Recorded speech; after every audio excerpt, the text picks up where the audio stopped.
وہ افریقہ میں کھڑا ہوا ہے, وہ یورپ میں کھڑا ہوا, پوری دنیا میں کھڑا ہو کے بات کرتا ہوا, جہاں پہ جو مرضی کہہ دے. پاکستان کو تو وہ پلیٹ فارم ہی اویلیبل نہیں ہے.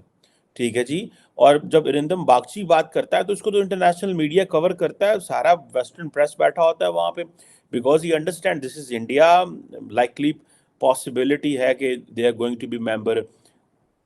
کوئی G7 میں چلے جائیں, وہ دنیا میں ساری دنیا ان کی پلیٹ میں لا کے تو جسے کہتے ہیں نا چیزیں ڈال رہی ہے, یہ اٹھا لو یہ اٹھا لو, وہ اپنی مرضی سے چیزیں پک کر رہے ہیں.